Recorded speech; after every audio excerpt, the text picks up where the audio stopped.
Hello and welcome to ARIRANG News Break on this Wednesday, April 13th, the general election day here in Korea. After a long campaigning period, D-Day is finally here and more than 13,000 polling stations across the nation are now open for the 2016 general election. Each and every single vote will be crucial in deciding the future of Korea, as the newly voted 300 lawmakers will form the 20th National Assembly that has quite daunting political, diplomatic, and economic tasks ahead.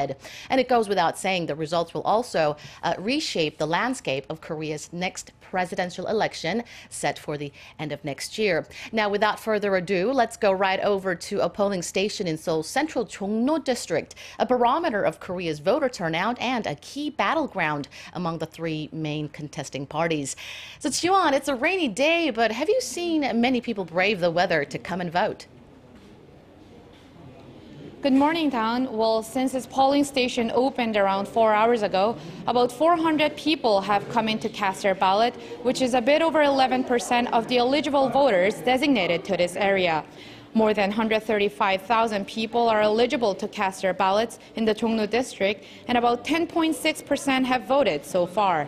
To tell you briefly about why Jongno is such a key district, 3 former presidents were elected as lawmakers here on their road to becoming president. It is also home to the presidential office of Cheongwade and the central government complex. And there is a fascinating matchup this year. Former Seoul Mayor Oh Se-un of the ruling Saenuri Party is taking on the incumbent main opposition party candidate and political heavyweight Jung Se-gyun. Those two are expected to duke it out, but 8 other candidates are also running here. With 10 candidates, it is the most heavily fought over district in the entire country. That's all I have for now. Back to you, Town. Thank you, Jiwon, for that. We now turn to Kwon Jang-ho at the National Election Commission, where they're keeping track of voter turnout as the day goes by. Jang-ho, how are numbers looking so far this morning? Good morning, Dan. As Jiwon mentioned, it's been about 4 hours since voting started. And although recent surveys showed that national turnout was expected to be higher than the last general elections in 2012, it seems the bad weather has kept voters away. Turnout at 9 a.m. was 7.1%, almost 2% lower compared to the same time 4 years ago. These numbers do not include early voting, and these numbers will be incorporated from 1 p.m. 42.1 million people are registered to vote this year, which is up almost 5% compared to 2012. Estimates suggest that the final turnout will be around the upper 50% range. Observers are keeping a keen eye for Daegu in Korea's southeast. The city is traditionally a stronghold for the ruling Saenuri Party, but with a number of lawmakers stepping down and some recent high-profile defections, it's set to be a hotly contested battleground. Polling stations nationwide will be closing at 6 p.m. And the ballot boxes will then be transported to 253 counting centres around the country. Early results are expected to come in from around 10 p.m. Back to you, Dan. Thank you, Jang-ho. Do keep us updated throughout the day, and don't forget to vote yourself. Wearing a red jacket, which both symbolizes the ruling Saenuri Party and her economic revitalization drive, President Park Geun-hye also visited a polling station near the top office of Cheongwade. She left without comment, but the president had earlier urged citizens to vote to form a parliament that will truly serve the people. The outcome of today's election could determine whether the president will get a boost for her policy initiatives or face opposition challenges during the remaining 20 months of her term.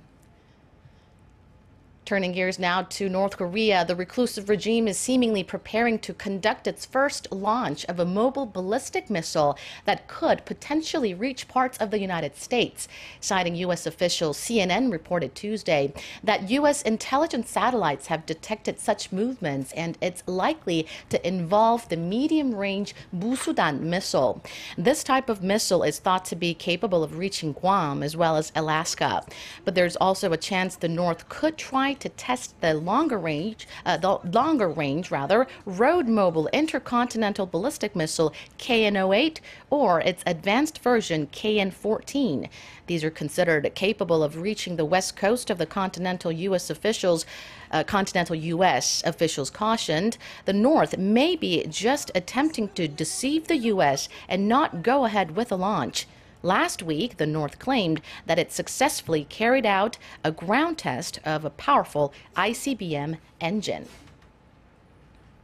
Korea's finance minister says the country is cautiously optimistic about hitting its 3.1% GDP growth target for 2016. Speaking to Korean and U.S. officials and investors in New York, Yoo said Korea is willing to go all out to hit its targets this year, despite the sluggish global economy and a slowing China.